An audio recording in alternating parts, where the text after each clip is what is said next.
السلام علیکم ورحمۃ اللہ وبرکاتہ۔ حامدا و مصلیا اما بعد۔ گزشتہ درس کے اندر حج میں بعض امتیازی تعلیمات کی مناسبت سے باتیں آئی تھی، اور اس ضمن میں قرآن کریم کی بہت ساری آیات اور نبی کریم صلی اللہ علیہ وسلم کی بہت ساری احادیث پیش کی گئی تھی،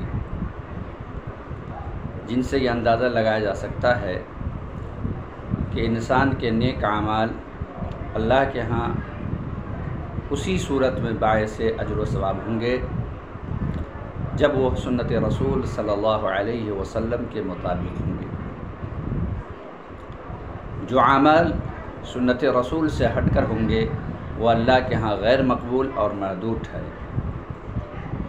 مناسک حج پر ایک نظر ڈالی اور غور فرمائے کہ یہ مناسک شروع سے لے کر آخر تک کس طرح حاجی کو اتباع سنت کی تعلیم دیتے ہیں۔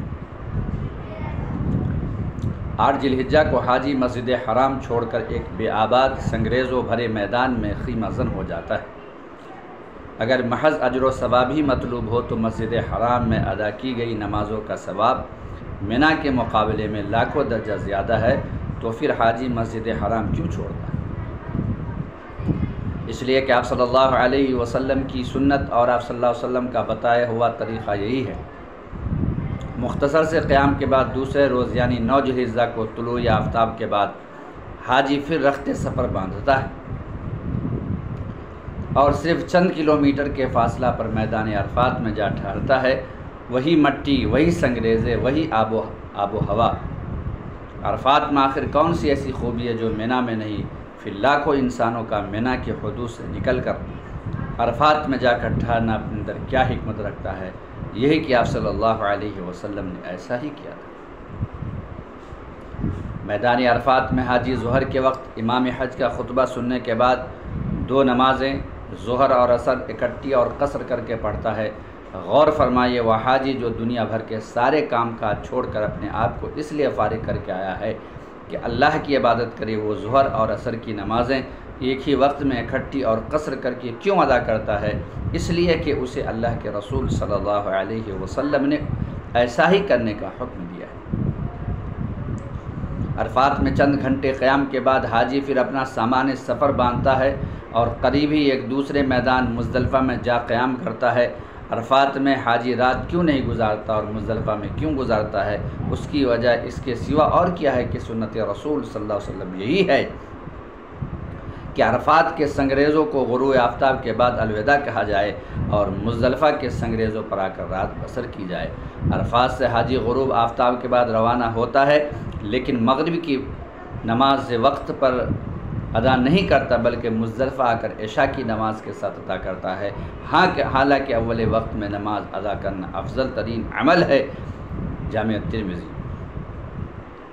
اور نماز تاخیر سے ادا کرنا نفاق کی علامت ہے۔ پھر اس موقع پر حاجی عمدن مغرب کی نماز مؤخر کیوں کرتا ہے؟ اس لیے کہ اس موقع پر نماز مغرب وقت پر ادا کرنے میں سنت رسول صلی اللہ علیہ وسلم کی خلاف ورزی ہے اور مؤخر کرنے میں اطاعت رسول صلی اللہ علیہ وسلم۔ مزدلفہ میں حاجی ساری رات سو کر گزارتا ہے اور عمدن نماز تہجد ترک کرتا ہے، حالانکہ آپ صلی اللہ علیہ وسلم نے تمام نفل نمازوں میں سے تہجد کو افضل ترین نماز قرار دیا ہے۔ مسند احمد۔ حاجی اس رات نماز تہجد کیوں ترک کرتا ہے؟ صرف اس لیے کہ خود آپ صلی اللہ علیہ وسلم نے اس رات نماز تہجد نہیں ادا فرمائی۔ مزدلفہ سے حاجی پھر پلٹ کر اسی جگہ مینا میں آ جاتا ہے جہاں سے چلا تھا، اس لیے کہ اللہ کے رسول صلی اللہ علیہ وسلم نے ایسا ہی کرنے کا حکم دیا ہے۔ 10 ذی الحجہ کو مینا پہنچ کر حاجی صرف جمر عقبہ کو کنکریاں مارتا ہے، حالانکہ باقی 2 یا 3 دنوں میں جمر عقبہ کے ساتھ جمر وسطیٰ اور جمر اولیٰ کو بھی کنکریاں مارتا ہے۔ اس کی وجہ صرف یہی ہے کہ 10 ذی الحجہ کو چونکہ آپ صلی اللہ علیہ وسلم نے جمر عقبہ ہی کو کنکریاں ماری، جمر وسطیٰ اور جمر اولیٰ کو نہیں ماری، لہٰذا اطاعت رسول صلی اللہ علیہ وسلم اور اتباع سنت یہی ہے کہ اس روز صرف جمر عقبہ کو ہی کنکریاں ماری جائیں۔ اسی روز حاجی قربانی کر کے بال کٹواتا ہے اور اور نہا دھو کر مکہ مکرمہ طواف زیارت کے لیے جاتا ہے۔ تھکا مادہ سستانے کا خواہش مند حاجی طواف زیارت کے بعد پھر انہی قدموں پر واپس مینا پلٹ جاتا ہے، صرف اس لیے کہ آپ صلی اللہ علیہ وسلم نے ایسا ہی کیا تھا۔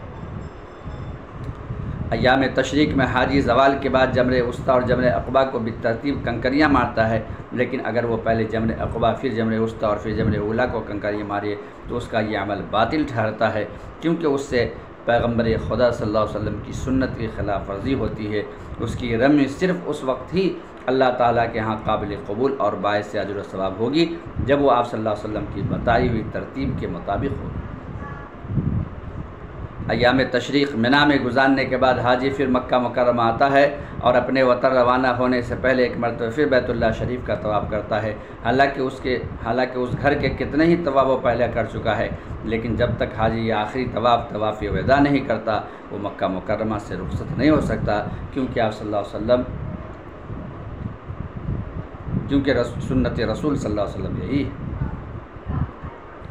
مناسک حج شروع سے لے کر آخر تک دیکھیے اور غور کیجیے تو یہ حقیقت سامنے آتی ہے کہ حاجی نہ تو زمان و مکان کا بندہ ہے، نہ عقل و خرد کا غلام، بلکہ وہ بندہ اور غلام ہے صرف اور صرف اللہ اور اس کے رسول صلی اللہ علیہ وسلم کا، جس سے مطلوب ہے غیر مشروط اطاعت رسول صلی اللہ علیہ وسلم، بلا چوں چرا پیروی رسول صلی اللہ علیہ وسلم، اور بلا حیل و حجت اتباع رسول صلی اللہ علیہ وسلم۔ امیر المومنین حضرت عمر رضی اللہ عنہ نے دوران طواف حجر اسود کو مخاطب کر کے فرمایا، اللہ کی قسم میں خوب جانتا ہوں کہ تو ایک پتھر ہے، نہ نقصان پہنچا سکتا ہے نفع دے سکتا ہے، اگر میں نے آپ صلی اللہ علیہ وسلم کو چومتے نہ دیکھا ہوتا تو تجھے کبھی نہیں چومتا۔ یہ کہہ کر حجر اسود کا استلام کیا، پھر فرمانے لگے اب ہمیں طواف عمرہ کے پہلے 3 چکروں میں رمل کرنے کی کیا ضرورت ہے، رمل تو مشرکوں کے لیے تھا اور اب اللہ تعالیٰ نے انہیں تباہ کر دیا ہے۔ پھر خود ہی فرمایا کہ رمل وہ چیز ہے جسے نبی اکرم صلی اللہ علیہ وسلم نے کیا اور آپ صلی اللہ علیہ وسلم کی سنت چھوڑنا ہمیں پسند نہیں۔ صحیح بخاری۔